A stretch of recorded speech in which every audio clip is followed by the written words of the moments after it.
전 세계 교육계가 지금 큰 충격에 빠졌습니다. IQ 210. 태어날 때부터 신이 선택한 아이라 불렸던 한 소녀가 영국 옥스퍼드도, 미국 MIT도 아닌 한국을 선택했기 때문인데요. 전 세계 기자들은 외쳤습니다. 세계 최고의 천재가 왜 한국으로 가려고 하는 걸까요? 과연 어떤 일이 발생했을까요? 딱 1초만 구독과 좋아요로 사연 시작합니다. 차가운 형광등 불빛이 비치는 실험실, 마이크로소프트사처럼 생긴 대형 로고가 벽에 걸려 있습니다. 15살 소년 에단 로웰의 손가락이 키보드 위를 빠르게 움직이고 있죠. 그의 얼굴은 무표정한데 화면 속 코드가 그의 눈동자에 반사됩니다. 몰입한 에단의 모습은 마치 기계처럼 정확하고 차분합니다. 에단, 또 밤을 새운 거니? 교수의 목소리에 에단은 고개만 살짝 들었습니다. 에단의 옆모습이 화면을 가득 채우고 이마에 흘러내린 갈색 머리카락 사이로 창백한 피부가 보입니다. 그의 눈은 피로로 붉게 충혈되어 있지만 그 안에는 어떤 감정도 읽을 수 없었죠. 감정인식 알고리즘의 오류율을 0.5% 낮췄습니다. 에단의 목소리는 기계적으로 들렸습니다. 그의 말에 에단의 지도 교수인 스미스 박사가 고개를 저었습니다.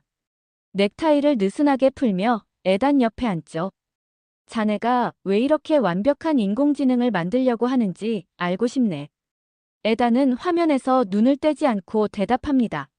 사람들은 제가 감정이 없다고 말합니다. 그러니까 인공지능의 감정을 구현하면 저도 이해할 수 있을 것 같았습니다. 스미스 박사의 눈에 안타까움이 스칩니다. 그는 천천히 고개를 저으며 말했죠. 인공지능의 감정을 프로그래밍하는 건 불가능해. 감정은 삶에서 오는 거니까. 자네는 어떻게 느끼는지 모르면서 어떻게 감정을 구현하려고 하는 건가? 이 질문에 에단의 손가락이 키보드 위에서 멈췄습니다. 처음으로 그의 눈에 혼란이 스쳤죠. 그는 자신이 개발 중인 로봇을 바라봅니다. 작은 인형 크기의 이 로봇은 에단이 3년 동안 개발한 인공지능의 집합체였습니다. 로봇의 반짝이는 눈에 자신의 모습이 비치는 걸 보며 에단은 무언가 깊은 공허함을 느꼈습니다. 내 로봇은 데이터만 학습할 뿐이야. 진짜 감정을 이해하려면 숫자가 아니라 사람을 알아야 해. 에단은 처음으로 고개를 들어 교수를 바라봅니다. 그의 눈빛이 흔들렸죠. 실리콘밸리에서 자라며 프로그래밍 영재로 주목받았던 에단. 11살에 첫 앱을 개발했고 13살에 마이크로소프트에서 인턴으로 일했으며 15세 미국 최고 공대의 특별연구원이 된 천재였습니다. 하지만 지금 그는 자신의 연구에 대한 의문을 처음으로 느끼고 있었죠. 전 이걸 이해해야 합니다. 다른 사람들처럼요. 에단의 목소리에 작은 떨림이 있었습니다. 그는 자신의 로봇을 바라보며 중얼거렸죠. 내가 뭘 모르고 있는 걸까? 이때 에단의 컴퓨터 화면에 새로운 알림이 떴습니다. 그가 진행 중인 언어별 감정 인식 테스트 결과였죠. 에단의 눈이 커졌습니다.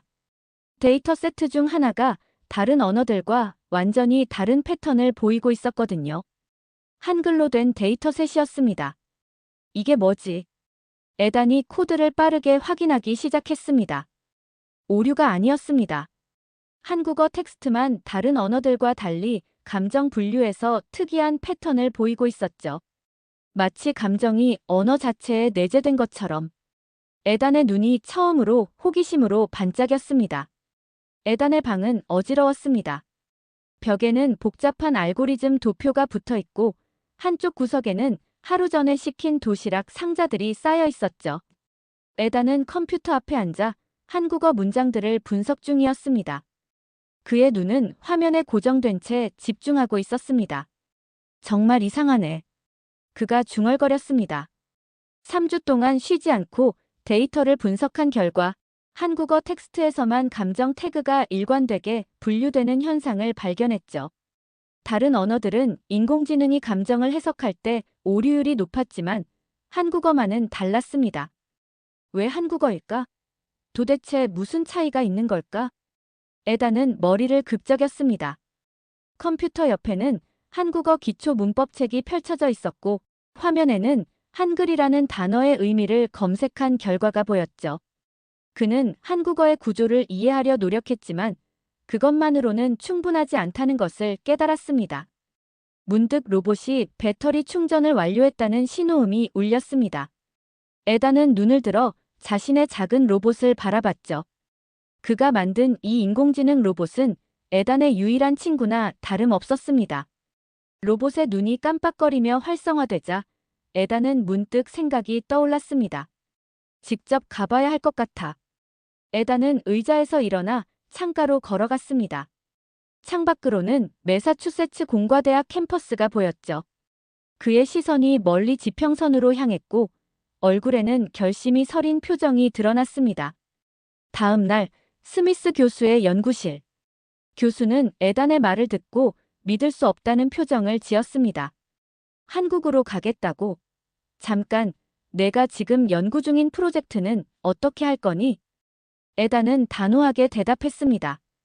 휴학하고 싶습니다. 교환학생 프로그램으로 한국에 가려고요. 직접 확인해야 할 것이 있습니다. 스미스 교수는 안경을 벗으며 한숨을 쉬었습니다.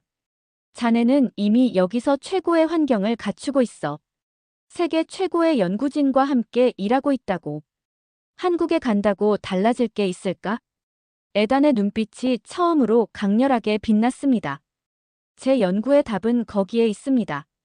데이터로만은 이해할 수 없는 무언가가요. 그날 밤, 에단은 부모님과 영상통화를 했습니다. 실리콘밸리에서 소프트웨어 회사를 운영하는 부모님은 아들의 결정에 놀랐죠. 에단, 넌 지금 미국 최고의 대학에서 연구하고 있어. 이건 내가 꿈꿔왔던 거잖아. 아버지의 목소리에는 당혹감이 묻어 있었습니다. 알아요. 하지만 제가 찾고 있는 답은 여기 없어요. 한국어 데이터에서 발견한 패턴은 직접 경험해야만 이해할 수 있을 것 같아요. 엄마의 표정이 부드러워졌습니다. 혹시 이건 내 연구만의 문제가 아닌 것 같구나? 에단은 잠시 침묵했습니다. 그의 눈에 흔들림이 보였죠. 전 항상 달랐어요. 다른 아이들이 웃고 울 때 전 그 이유를 이해할 수 없었죠. 감정이 뭔지 진짜로 느껴본 적이 없어요. 처음으로 에단은 자신의 내면을 털어놓았습니다. 부모님의 눈에 걱정이 서렸지만 그들은 아들의 결정을 존중하기로 했죠. 한 달 후, 에단은 작은 여행, 가방 하나와 특별히 제작된 케이스에 넣은 자신의 로봇을 들고 인천국제공항에 도착했습니다. 그의 눈에는 긴장감과 함께 희미한 기대감이 어려 있었죠. 공항 밖으로 나오자 낯선 간판들과 한글로 가득 찬 풍경이 그를 맞이했습니다. 내가 해냈어. 이제 진짜 시작이야. 에단은 손에 쥔 주소가 적힌 종이를 바라보았습니다. 홍대 근처 하숙집 주소였죠. 그는 깊게 숨을 들이마시고 첫 발을 내딛었습니다. 이곳에서 그가 찾고 있는 답을 발견할 수 있을까요? 감정이라는 미스터리를 풀 수 있을까요? 에단의 심장이 평소보다 조금 더 빠르게 뛰고 있었습니다. 서울의 첫인상은 압도적이었습니다. 끝없이 이어지는 고층 빌딩들과 쉴 새 없이 움직이는 사람들, 그리고 어디서나 들리는 한국어의 낯선 억양이 에단을 둘러싸고 있었죠.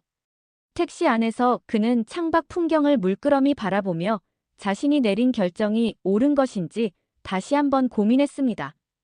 홍대 입구역 근처요? 기사님의 질문에 에단은 서툰 한국어로 대답했습니다. 네, 이 주소로 가주세요. 종이를 건네자 기사님은 고개를 끄덕였습니다. 에단은 가방 안에 조심스럽게 넣어둔 로봇 케이스를 만지작거렸죠. 미국에서 가져올 때 세관 검사가 걱정됐지만 다행히 학술 연구용 장비라는 설명으로 무사히 통과했습니다. 이 작은 로봇은 에단의 연구 그 자체였고 그에게는 단순한 기계 이상의 의미였습니다. 택시가 좁은 골목길로 들어섰습니다. 양옆으로 다양한 가게들과 식당들이 빼곡히 들어서 있었죠. 에단의 눈이 커졌습니다. 홍대 거리의 활기찬 모습은 그가 상상했던 것보다 훨씬 다채로웠거든요. 여기서 내리면 됩니다. 택시가 멈추자 에단은 조심스럽게 내렸습니다. 골목 안쪽으로 들어가자 작은 간판이 보였죠. 해바라기 하숙집이라는 글씨가 적혀 있었습니다. 문을 두드리자 50대 중반으로 보이는 여성이 문을 열었습니다. 에단을 보자마자 그녀의 얼굴에 미소가 번졌죠. 아이고, 드디어 왔구나. 미국에서 온다는 학생이 너구나. 에단은 어색하게 고개를 숙였습니다. 하숙집 아주머니는 에단의 가방을 받아들며 안으로 이끌었죠. 이름이 에단이라고 했지? 방은 다 준비해놨어. 일단 들어와서 쉬어라. 생각보다 따뜻한 환영에 에단은 조금 당황했습니다. 아주머니는 에단을 2층으로 안내했고 작지만 깔끔한 방을 보여주었죠. 짐 풀고 내려오면 저녁 줄게. 비행기 타고 왔으니 배고프지? 에단이 대답하기도 전에 아주머니는 계단을 내려갔습니다. 혼자 남겨진 에단은 천천히 방을 둘러보았죠. 창문 밖으로는 서울의 저녁 풍경이 보였습니다. 낯설지만 묘하게 평화로운 기분이 들었죠. 가방을 풀고 노트북을 꺼내 설치하던 에단은 문득 로봇 케이스를 열었습니다. 작은 인형 크기의 로봇이 그 안에 있었죠. 전원을 켜자 로봇의 눈이 반짝였습니다. 새로운 환경 데이터를 수집합니다. 로봇이 기계적인 목소리로 말했습니다. 에단은 로봇을 바라보며 작게 미소 지었죠. 이 로봇은 그의 연구 성과이자 유일한 동반자나 다름없었으니까요. 잠시 후 아래층에서 아주머니의 목소리가 들렸습니다. 에단아, 내려와. 밥 먹어야지. 식탁에는 이미 다양한 반찬과 함께 따끈한 국이 놓여 있었습니다. 에단은 놀란 눈으로 음식들을 바라봤죠. 너 미국에서 왔으니까 뭐 먹을지 몰라서 여러 가지 준비했어. 이건 미역국이고, 이건 김치, 여기 불고기도 있어. 에단은 처음 보는 음식들 앞에서 어떻게 해야 할지 몰라 망설였습니다. 아주머니는 그런 에단에게 숟가락을 건넸죠. 많이 먹어. 너무 말랐어. 여기 있는 동안은 내가 엄마다. 이 말에 에단은 고개를 들었습니다. 아주머니의 눈에는 진심 어린 따뜻함이 담겨 있었죠. 그는 조심스럽게 미역국을 한 숟가락 입에 넣었습니다. 낯선 맛이 입안에 퍼졌죠. 하지만 이상하게도 마음이 편안해지는 느낌이었습니다. 맛있습니다. 에단의 말에 아주머니는 환하게 웃었습니다. 그럼 우리나라에서는 생일날 미역국을 먹는단다. 오늘이 내 한국 생일이니까 미역국을 끓였지. 식사를 하는 동안 아주머니는 계속해서 반찬을 에단의 밥그릇 위에 올려주었습니다. 처음에는 어색했지만 점점 그 따뜻한 관심이 불편하지 않게 느껴졌죠. 식사를 마칠 때쯤 에단은 이상한 감각을 느꼈습니다. 가슴이 따뜻해지고 눈가가 조금 뜨거워지는 느낌이었죠. 고맙습니다. 그가 말했을 때 자신의 목소리가 평소보다 조금 떨리는 것을 알아차렸습니다. 아주머니는 그런 에단의 눈을 잠시 바라보더니 부드럽게 웃었죠. 에이, 뭘. 앞으로 많이 도와줄게. 한국 생활 힘들면 언제든 말해. 그날 밤 에단은 침대에 누워 천장을 바라보았습니다. 오늘 하루 경험한 모든 것이 머릿속을 맴돌았죠. 특히 식사 시간에 느꼈던 그 이상한 감각이 계속 생각났습니다. 그건 데이터로 설명할 수 없는, 프로그래밍할 수 없는 무언가였습니다. 이게 감정인 걸까? 에단은 조용히 중얼거렸습니다. 창밖에서 들려오는 서울의 밤소리가 그의 첫날을 마무리했습니다. 아침 일찍 등교하는 학생들로 가득한 지하철. 에단은 한쪽 구석에 서서 창밖을 바라보고 있었습니다. 오늘은 그의 한국 학교 첫날이었죠. 서울예술과학고등학교라는 특별한 학교에서 청강생으로 수업을 듣게 되었습니다. 이 학교는 과학과 예술을 융합한 커리큘럼으로 유명했고 에단의 연구에 적합한 환경이라고 판단한 교환학생 담당자가 추천해준 곳이었죠. 지하철 문이 열리고 수많은 사람들 사이에서 에단은 학교를 향해 걸었습니다. 주머니 속에는 작은 기기가 들어있었습니다. 자신의 로봇과 연결된 통신 장치였죠. 에단은 로봇을 학교에 직접 가져갈 수는 없어서 이 장치를 통해 실시간으로 데이터를 수집하기로 했습니다. 학교 정문 앞에 도착하자 긴장감이 밀려왔습니다. 미국에서는 항상 혼자였고 또래와의 관계에 큰 의미를 두지 않았지만 오늘은 달랐습니다. 자신의 연구를 위해서라도 한국 학생들과 어울려야 했죠. 너 새로운 외국인 학생이지? 갑작스러운 한국어 질문에 에다는 놀라서 돌아봤습니다. 같은 교복을 입은 여학생이 호기심 어린 눈으로 그를 바라보고 있었죠. 네, 맞습니다. 난 윤서야. 이과 2학년 대표. 그녀는 밝게 웃으며 손을 내밀었습니다. 너랑 같은 반이래. 담임 선생님이 안내해달라고 하셨어.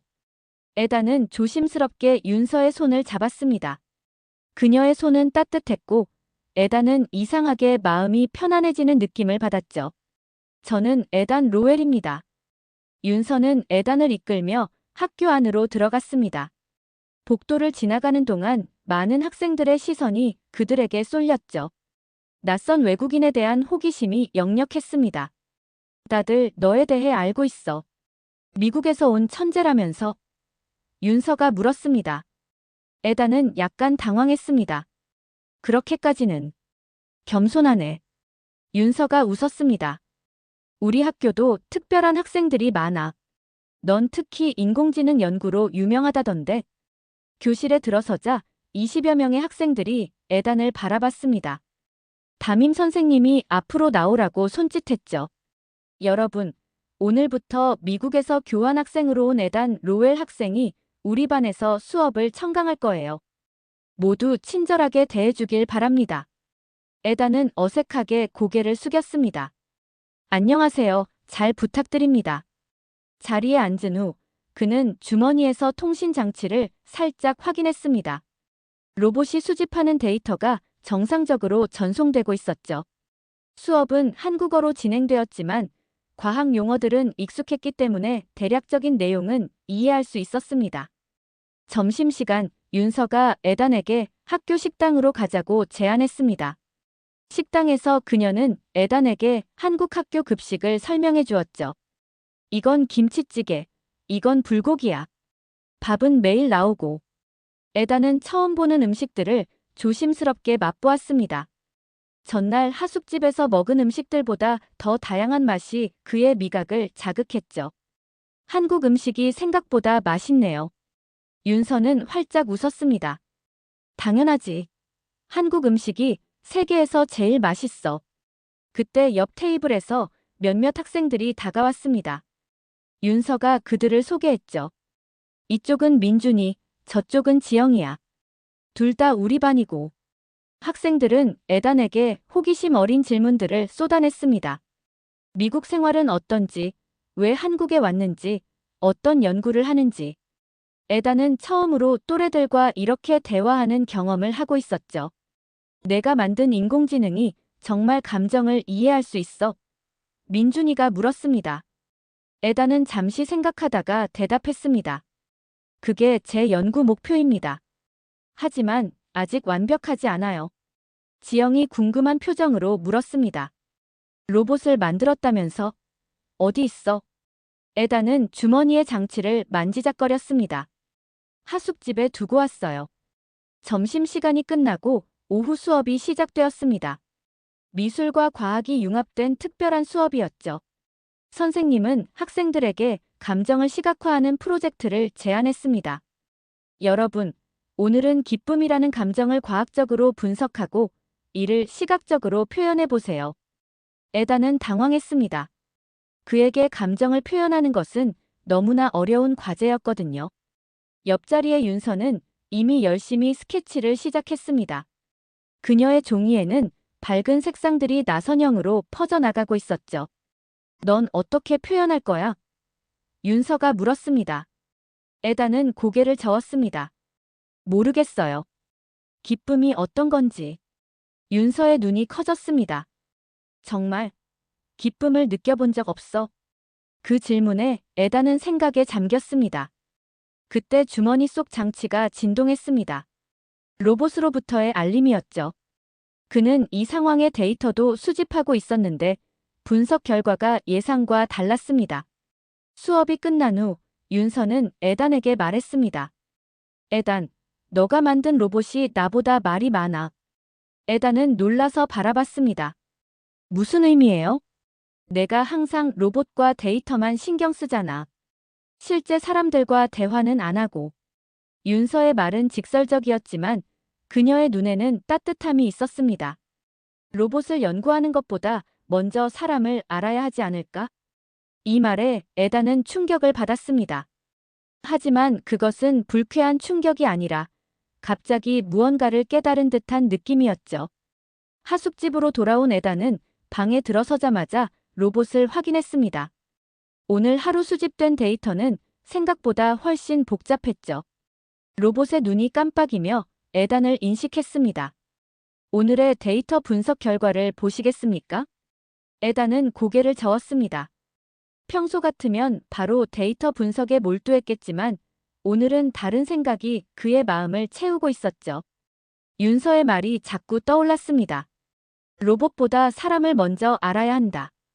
그는 책상 위에 놓인 한글 학습서를 펼쳤습니다. 수업 중에 이해하지 못한 단어들을 공부하려는 의도였지만 그의 시선은 자꾸 단어의 모양에 사로잡혔습니다. 자음과 모음이 결합하여 하나의 글자를 이루는 한글의 구조는 그에게 매우 흥미롭게 다가왔죠. 흥미로운 문자 체계입니다. 로봇이 에단의 시선을 따라 책을 바라보며 말했습니다. 에단은 문득 생각이 떠올랐습니다. 한글을 내게 가르쳐 볼까? 로봇의 눈이 깜빡였습니다. 새로운 언어 입력을 수락합니다. 에단은 한글 기초부터 로봇에게 설명하기 시작했습니다. 자음과 모음의 개념, 그리고 그것들이 어떻게 결합하여 하나의 글자를 만드는지. 그러면서 그는 문득 깨달았습니다. 한글은 단순한 문자가 아니라 철학이 담긴 체계였죠. 한글은 세종대왕이 만든 문자래. 모든 사람들이 쉽게 배우고 사용할 수 있도록 과학적으로 설계됐대. 에단은 하숙집 아주머니가 전날 저녁에 들려준 이야기를 떠올리며 말했습니다. 로봇은 이 정보를 분석하는 듯 잠시 침묵했죠. 효율적인 설계입니다. 음소 단위의 표현이 명확하고 조합 원리가 논리적입니다. 에단은 미소 지었습니다. 맞아. 하지만 한글은 단지 효율적인 것만이 아니야. 아름답기도 해.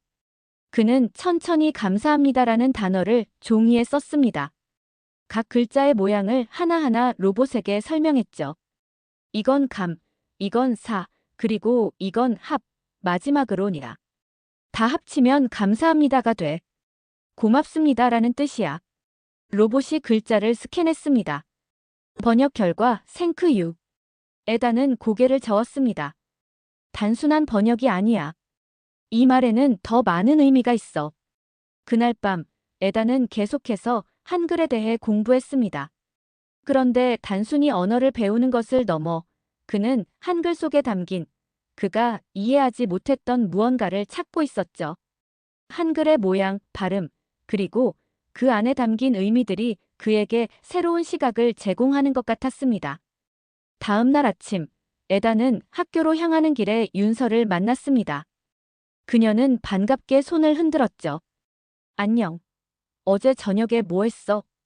에단은 평소와 달리 조금 들뜬 목소리로 대답했습니다. 한글 공부했어요. 정말 흥미로운 문자예요. 윤서의 얼굴에 미소가 번졌습니다. 그렇지. 한글은 세계에서 가장 과학적인 문자라고. 수업 중에도 에단은 계속해서 한글에 대해 생각했습니다. 선생님의 설명을 들으면서 그는 단어들의 의미뿐만 아니라 그 발음과 형태에도 집중했죠. 그리고 놀랍게도 그는 점점 한국어의 감정적인 뉘앙스를 느끼기 시작했습니다. 점심시간, 에단은 윤서에게 자신의 발견에 대해 이야기했습니다. 한글은 마치 감정의 모양 같아요. 기쁨이라는 단어는 발음할 때 입모양이 미소를 짓게 만들고 슬픔은 입이 처지는 것 같고. 윤서는 놀란 표정으로 에단을 바라봤습니다. 와, 내가 그런 걸 발견하다니. 우리는 태어날 때부터 써서 그런 생각 안 해봤는데.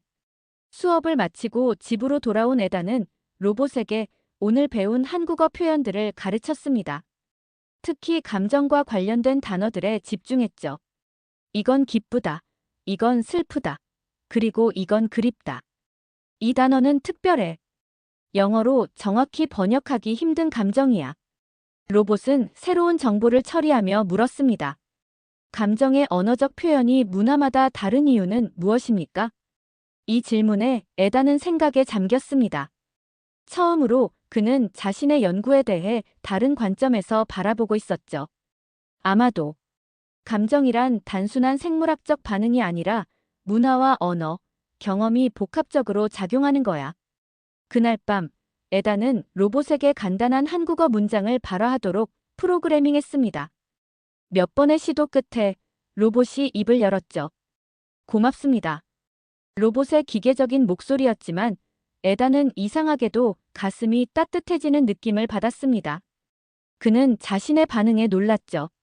단순한 언어 명령을 내렸을 뿐인데 왜 이런 감정이 느껴지는 걸까요? 다음 날, 에다는 이 경험을 윤서에게 이야기했습니다. 내 로봇이 어제 처음으로 고맙습니다라고 말했어. 윤서는 고개를 갸웃거렸습니다. 그게 뭐가 특별한데? 에다는 잠시 생각하다가 대답했습니다. 모르겠어요.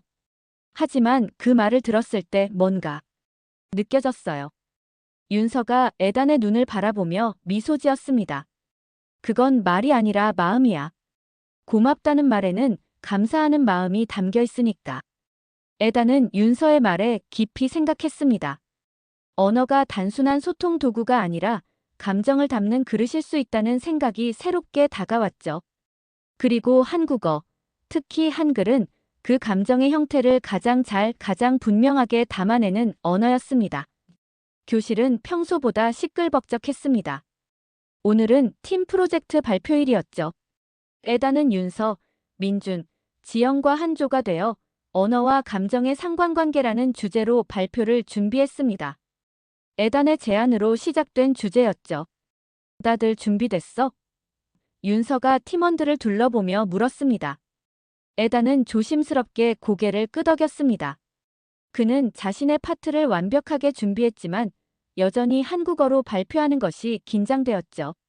지난 몇 주간 그의 한국어 실력은 놀랍게 향상되었지만 공개적으로 말하는 것은 여전히 도전이었습니다. 발표가 시작되었습니다. 윤서가 먼저 주제를 소개했고 민준이 기본 개념을 설명했습니다. 지영은 다양한 언어에서 감정 표현의 차이점을 분석했죠. 마지막으로 에단의 차례가 왔습니다.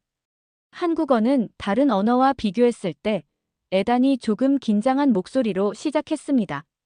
감정 표현이 매우 세밀하고 구체적입니다. 예를 들어 영어의 미스는 한국어로 그립다, 보고 싶다처럼 다양한 뉘앙스로 표현됩니다. 에단은 자신이 발견한 한국어의 독특한 감정 표현들을 설명했습니다. 특히 정, 한, 눈치와 같은 한국 특유의 감정 개념에 대해 이야기했죠. 발표를 마치며 그는 자신의 연구 결과를 공유했습니다.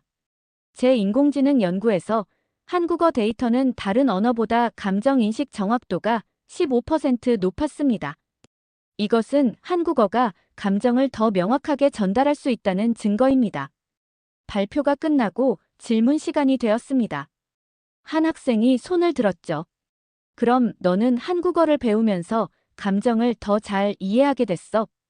에다는 잠시 생각했습니다. 네, 확실히 그렇습니다. 한국어의 어휘와 표현 방식이 감정의 미묘한 차이를 인식하는데 도움이 됐습니다. 다른 학생이 질문했습니다. 너의 로봇도 감정을 이해할 수 있게 된 거야? 이 질문에 에다는 망설였습니다. 아직은 완전히 이해하지 못해요. 하지만 진전이 있습니다. 수업이 끝난 후 팀원들은 프로젝트의 성공을 축하하기 위해 학교 근처 카페로 향했습니다. 에다는 처음으로 또래들과 어울리는 시간을 진심으로 즐기고 있었죠. 에단, 내 발표 정말 좋았어. 지영이 말했습니다. 한국어 실력도 많이 늘었고. 에다는 미소 지었습니다. 고마워요. 여러분 덕분이에요. 윤서가 갑자기 물었습니다. 근데 내 로봇은 어떻게 됐어? 아직도 매일 데이터 수집하고 있어. 에다는 고개를 끄덕였습니다. 네, 계속 학습 중이에요. 이제는 간단한 한국어 대화도 할 수 있게 됐습니다. 민준이 눈을 빛내며 말했습니다. 진짜? 한번 봐도 될까? 에다는 잠시 고민했습니다. 그의 로봇은 그동안 비밀 연구 프로젝트였지만 이제는 친구들과 공유하고 싶다는 생각이 들었죠. 내일 하숙집에 와볼래요? 로봇을 보여드릴게요. 모두가 기뻐하며 동의했습니다. 하지만 대화가 계속되면서 주제는 점점 학교 축제 준비로 넘어갔습니다.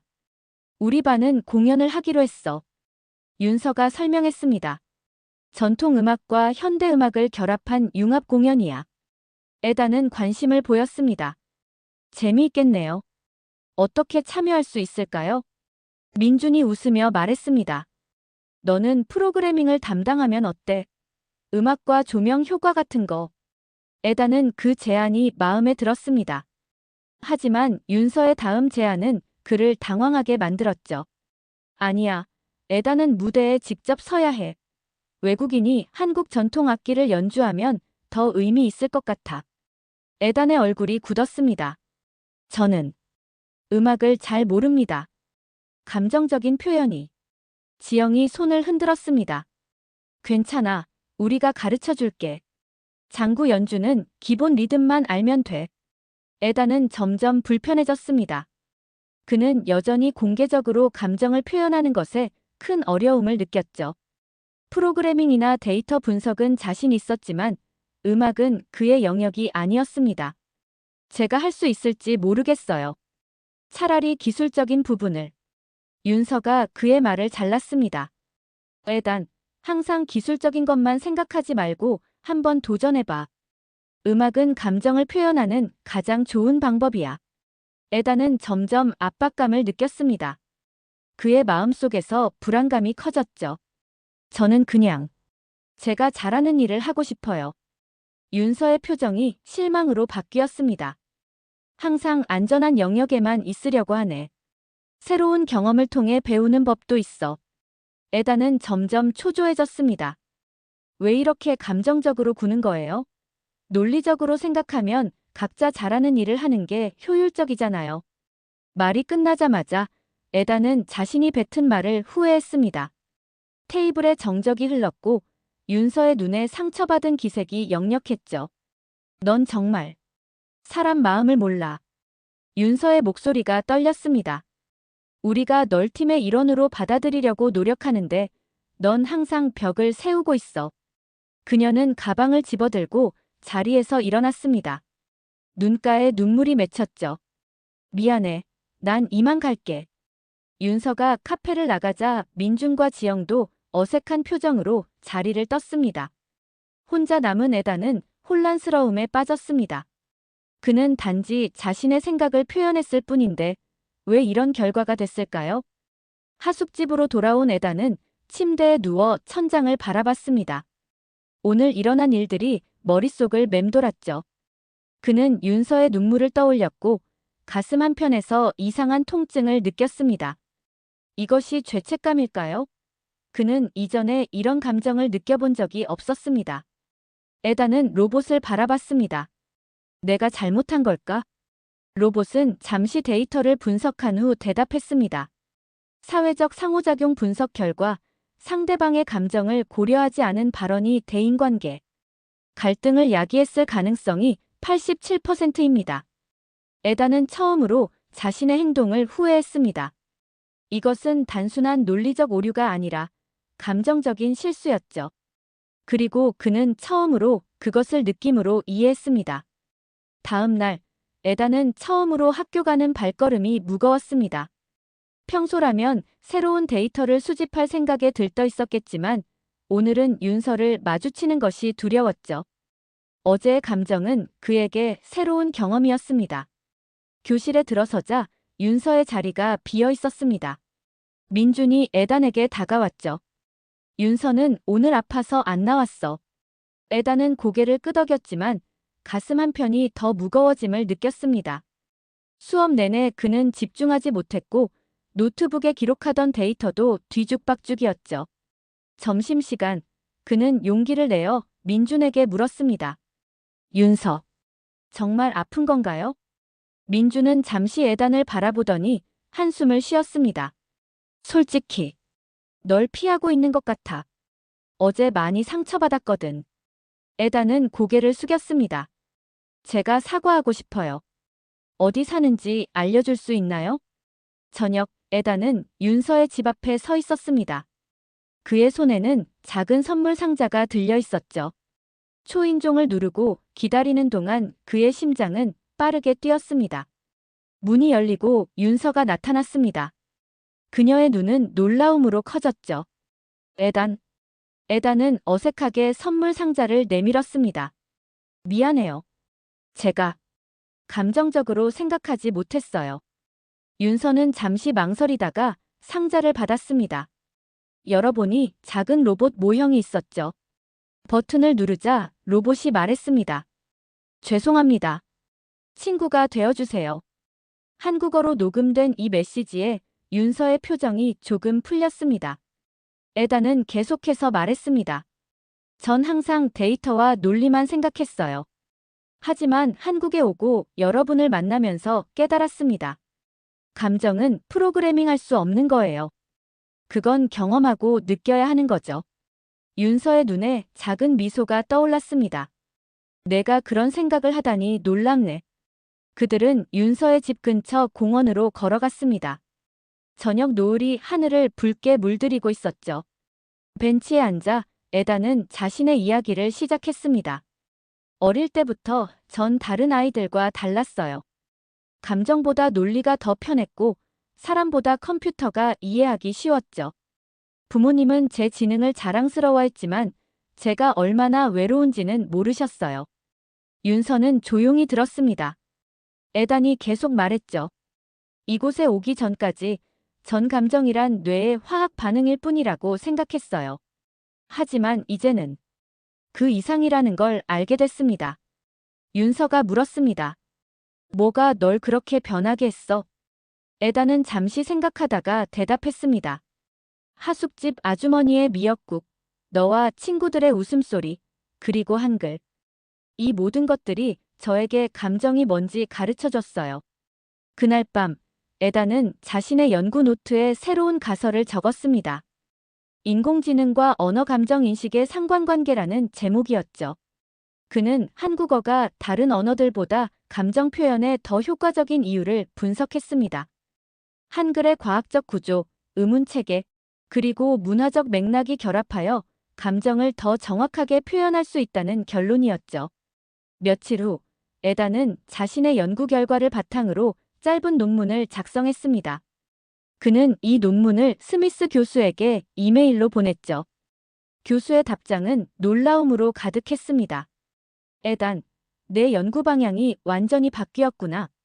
단순한 데이터 분석이 아니라 문화와 언어가 감정 인식에 미치는 영향까지 고려하다니. 매우 흥미로운 접근법이야. 이 격려에 힘입어 에단은 더욱 열심히 연구했습니다. 그는 로봇의 알고리즘을 수정하여 한국어의 감정적 뉘앙스를 더 잘 인식할 수 있도록 했죠. 놀랍게도 로봇의 감정 인식 능력이 크게 향상되었습니다. 학교 축제 준비가 한창이던 어느 날 윤서가 에단에게 다가왔습니다. 에단, 우리 공연에 참여할래? 내가 할 수 있는 만큼만 해도 돼. 에단은 이전과 달리 망설이지 않고 고개를 끄덕였습니다. 네, 해볼게요. 로봇도 함께 참여시키면 어떨까요? 윤서의 눈이 반짝였습니다. 그거 좋은 생각이야. 어떤 식으로? 에단은 자신의 계획을 설명했습니다. 로봇이 한국 전통 음악의 리듬을 분석하고 그에 맞춰 움직이면서 한국어로 감정 표현을 하는 공연이었죠. 팀원들은 이 아이디어에 열광했습니다. 준비 과정에서 에단은 자신도 모르게 변화하고 있었습니다. 그는 이제 데이터 수집만큼이나 친구들과 어울리는 시간을 소중히 여겼죠. 장구 연주법을 배우면서 처음으로 음악의 리듬을 몸으로 느꼈고 한국 전통 음악의 아름다움에 감동받았습니다. 축제 당일, 에단과 로봇의 공연은 큰 호응을 얻었습니다. 로봇이 한국어로 배우는 감정의 아름다움이라고 말했을 때 관객들은 감동의 박수를 보냈죠. 공연이 끝난 후 윤서는 에단의 손을 꼭 잡았습니다. 내가 이렇게 변할 줄 몰랐어. 처음 왔을 때는 정말 로봇 같았는데. 에단은 웃었습니다. 아이러니하네요. 로봇에게 감정을 가르치려다가 제가 먼저 감정을 배웠으니까요. 그날 밤, 에단은 자신의 연구 노트에 새로운 문장을 적었습니다. 사람이 되어가는 로봇, 그리고 감정을 배우는 나. 그는 이제 자신의 연구가 단순한 인공지능 개발이 아니라 인간 감정의 본질을 이해하는 여정이라는 것을 깨달았습니다. 그리고 그 여정의 중심에는 한국어와 한국 문화, 그리고 소중한 친구들이 있었죠. 스미스 교수는 에단의 연구에 깊은 인상을 받았고 서울대학교 인공지능센터에서 열리는 국제 컨퍼런스에 그를 연사로 추천했습니다. 에단에게는 큰 기회였죠. 그는 인공지능과 문화적 감정인식이라는 주제로 발표를 준비하기 시작했습니다. 서울대학교 강당은 사람들로 가득 찼습니다. 인공지능 분야의 전문가들, 학생들, 그리고 국내외 미디어까지 모두 이 특별한 강연을 듣기 위해 모였죠. 전 세계를 놀라게 한 미국 천재 소년의 발견이라는 제목의 강연은 이미 학계에서 화제였습니다. 무대 뒤에서 에단은 긴장된 손길로 넥타이를 매만졌습니다. 불과 몇 개월 전만 해도 그는 감정 없이 데이터만 나열하던 소년이었습니다. 하지만 지금의 에단은 달랐죠. 그의 눈에는 깊이가 생겼고 얼굴에는 자신감이 묻어났습니다. 그의 옆에는 윤서와 친구들이 응원하러 왔습니다. 그리고 작은 테이블 위에는 그의 로봇이 놓여 있었죠. 이제 이 로봇은 단순한 연구 대상이 아니라 에단의 여정을 함께한 동반자였습니다. 떨려요. 에단이 말했습니다. 윤서가 그의 어깨를 두드렸습니다. 괜찮아. 그냥 내 이야기를 들려주면 돼. 드디어 순서가 되었고 사회자가 에단을 소개했습니다. 다음은 세계적으로 주목받고 있는 에단 로웰 군의 강연입니다. 미국 실리콘밸리 출신의 이 15살 천재는 인공지능의 감정, 인식에 대한 혁신적인 연구로 학계의 주목을 받고 있습니다. 에단은 깊게 숨을 들이마시고 무대로 걸어 나갔습니다. 강당을 가득 메운 청중들을 마주하자 잠시 긴장했지만 곧 마음을 가다듬었죠. 그리고는 예상치 못한 행동을 했습니다. 그는 영어가 아닌 한국어로 강연을 시작했습니다. 안녕하세요. 에단 로웰입니다. 청중들의 놀란 표정이 역력했습니다. 외국인 소년이 유창한 한국어로 말하기 시작했으니까요. 에단은 자신이 한국에 온 이유, 연구 과정, 그리고 발견한 것들에 대해 차분히 설명했습니다. 제가 처음 한국에 왔을 때 저는 단지 데이터 패턴을 확인하러 왔습니다. 한국어 텍스트에서 감정 태그가 다른 언어와 달리 분류되는 현상이 궁금했죠. 하지만 곧 깨달았습니다. 이것은 단순한 데이터 문제가 아니라는 것을. 에단은 자신의 로봇을 무대로 가져왔습니다. 로봇의 눈이 깜빡이며 청중들을 바라봤죠. 제 로봇은 처음에는 단순히 데이터를 수집하고 분석하는 기계였습니다. 마치 제가 그랬던 것처럼요. 하지만 한국에서 보낸 시간 동안 저희 둘 다 변화했습니다. 에단은 슬라이드를 넘겼습니다. 화면에는 한글의 과학적 구조와 의문 체계가 나타났죠. 한글은 단순한 문자가 아닙니다. 이것은 마치 언어로 표현된 감정의 지도와 같습니다. 자음과 모음이 결합하여 하나의 글자를 이루는 방식은 다양한 감정이 어우러져 하나의 경험을 만드는 과정과 닮아 있습니다. 그는 자신의 연구 결과를 제시했습니다. 한국어로 학습된 인공지능이 다른 언어로 학습된 인공지능보다 감정, 인식 능력이 평균 23% 높았다는 놀라운 데이터였죠. 하지만 더 중요한 발견은 숫자로 표현할 수 없습니다. 저는 한국에서 정이라는 개념을 배웠습니다. 하숙집 아주머니가 처음 만난 날 끓여주신 미역국에서, 친구들이 저를 받아들여준 방식에서, 그리고 마음이라는 단어의 깊은 의미에서요. 에단의 목소리가 점점 진심을 담아갔습니다. 그의 눈빛은 이전과 달리 감정으로 가득 차 있었죠. 제가 개발한 알고리즘의 가장 큰 발견은 감정은 프로그래밍할 수 없다는 사실입니다. 감정은 삶에서 오고 경험에서 오고 무엇보다 사람들과의 연결에서 옵니다. 청중들은 깊은 공감과 함께 에단의 말을 경청했습니다. 외국인 소년의 이야기가 마치 그들 자신의 이야기처럼 느껴졌거든요. 한국어로 감사합니다라고 말할 때와 영어로 thank you라고 말할 때의 차이를 아세요? 한국어 감사합니다에는 감정이 더 깊이 담겨 있습니다. 왜냐하면 한국어는 마음을 담는 언어이기 때문입니다. 에단은 자신의 로봇에게 신호를 보냈습니다. 로봇이 천천히 고개를 들고 청중을 향해 말했죠. 감사합니다. 여러분 덕분에 저는 사람의 마음을 배웠습니다.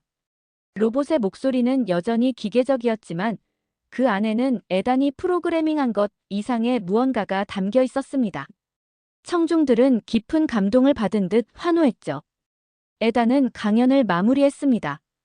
감정은 알고리즘이 아닙니다. 누군가의 따뜻한 말에서 시작됩니다. 제가 한국에서 배운 가장 소중한 교훈입니다. 강연이 끝나고 기립박수가 이어졌습니다. 에단은 자신의 인생에서 가장 큰 성취감을 느꼈습니다. 그것은 논문이 실렸거나 상을 받아서가 아니라 진정으로 자신의 이야기를 나누고 사람들과 연결되었기 때문이었죠. 무대 뒤로 돌아온 에단을 윤서와 친구들이 환하게 맞이했습니다. 정말 멋졌어.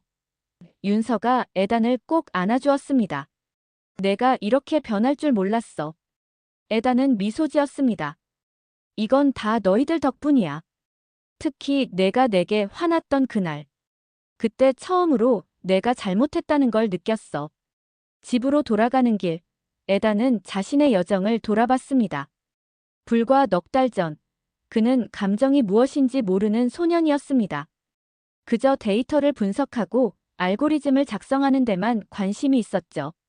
하지만 지금의 에단은 웃고, 울고, 때로는 화내기도 하는 평범한 소년이 되어 있었습니다.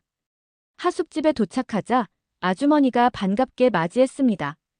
에단아, 어떻게 됐어? 강연 잘했어? 에단은 따뜻하게 미소 지었습니다. 네, 잘했어요.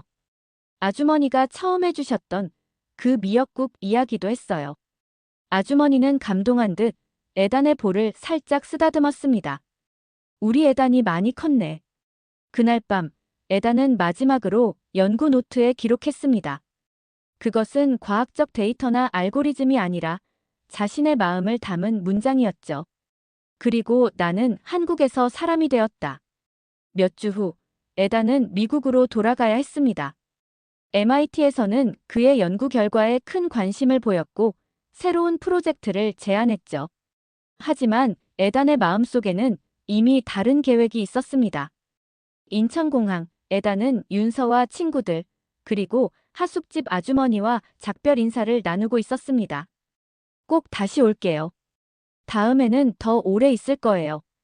윤서가 물었습니다. 정말? 미국에는 좋은 대학과 연구소가 많은데. 에단은 고개를 저었습니다. 내 연구의 가장 중요한 부분은 여기 있어. 한국어와 한국 문화는 내 알고리즘의 핵심이니까. 작별 인사를 마치고 보안 검색대를 지나기 전 에단은 마지막으로 돌아봤습니다. 그의 품에는 로봇이 안전하게 안겨 있었죠. 로봇의 눈이 깜빡이며 마지막 메시지를 표시했습니다. 고마워요. 에단은 미소 지었습니다. 이제 그는 알고리즘을 넘어 진정한 감정의 세계로 발걸음을 내딛고 있었습니다. 그리고 그 여정은 한국에서 시작되었죠. 화면이 서서히 암전되며 마지막 자막이 떠오릅니다. 그리고 나는 한국에서 사람이 되었습니다. 한글이 가진 힘 그리고 우리 모두가 가진 따뜻함이 만든 기적이었습니다. 가끔은 이런 생각이 듭니다. 우리 삶에서 정말 중요한 건 지식을 쌓는 것도 높은 곳에 오르는 것도 아닌지 모릅니다. 서로를 이해하고 마음을 나누는 그 순간들. 어쩌면 그게 진짜 사람을 사람답게 만드는 게 아닐까요? 오늘의 사연은 여기까지입니다. 구독과 좋아요로 오늘 마무리하겠습니다. 따뜻한 하루 되셔요.